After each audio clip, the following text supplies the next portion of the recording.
Hello అండి అందరికి ఈ రోజు ఆంధ్రాకి పెళ్లికైతే వెళ్తున్నాం. అది కూడా మా సొంత మేనమామ కూతురు పెళ్లికి. 7 సంవత్సరాల తర్వాత అయితే మళ్ళీ నేను మా అమ్మమ్మ వాళ్ళ ఇంటికి వెళ్తున్నాను.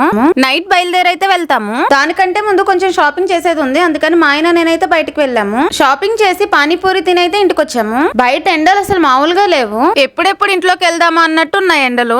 ఏం బుజ్జి ఇంతసేపు ఎండలో తిరిగినా గానీ నీ గ్లో అసలు తగ్గలేదు ఏంది? ఏమైనా ఎక్స్పెన్సివ్ ప్రొడక్ట్స్ ఏమైనా వాడతాను? ఎక్స్పెన్సివ్ ప్రొడక్ట్స్ కాదు బుజ్జి, నా ఫేవరెట్ ప్రొడక్ట్ వాడుతున్నాను చెప్తాందా. ఇదేనండి నా ఫేవరెట్ ప్రోడక్ట్. అదేంటంటే డెర్మడాక్ వాళ్ళ ultra violet brightening sunscreen. ఇందులో ఉన్న పర్పుల్ టింట్ ఇండియన్ స్కిన్ లో ఉన్న ఎల్లో అండర్ టోన్స్ ని న్యూట్రలైజ్ చేస్తుంది. ఈ ఒక్క ప్రోడక్ట్ తో మనకి skin care plus sun care రెండు కూడా అవుతాయి. ఇందులో 4% నయాసినమైడ్ ఉండడం వల్ల మన స్కిన్ ని బ్రైటన్ చేసి ట్యాన్ కూడా రిమూవ్ చేస్తుంది. అంతేకాకుండా ఇది SPF 50 ప్రొటెక్షన్ తో ఉంటుంది. అంతేకాదు దీంతో నేను 10 సెకండ్స్ బ్లెండింగ్ ఛాలెంజ్ అయితే చేస్తున్నాను. ఇక్కడ మీరే చూసారా 10 సెకండ్స్ లోనే ఎంత మంచిగా బ్లెండ్ అయిందో. అంతేకాదు ఇది నాన్ స్టిక్కీ కూడా. అంతేకాదు దీన్ని మెన్ అండ్ ఉమెన్ ఎవరైనా యూస్ చేయొచ్చు. ఇది డెర్మటాలజికల్లీ టెస్టెడ్ కూడా. ఎలాంటి భయం లేకుండా దీన్ని ఎవ్రీడే యూస్ చేయొచ్చు. ఇంకెందుకు లేటు, ఇది మనకు పర్పుల్ లో అవైలబుల్ ఉంది. అలాగే ట్యాగ్ చేస్తున్నాను. చెన్నైకి వచ్చి బెంగళూరు వాళ్ళకి జస్ట్ 2-3 అవర్స్ లోనే డెలివరీ ఉంది.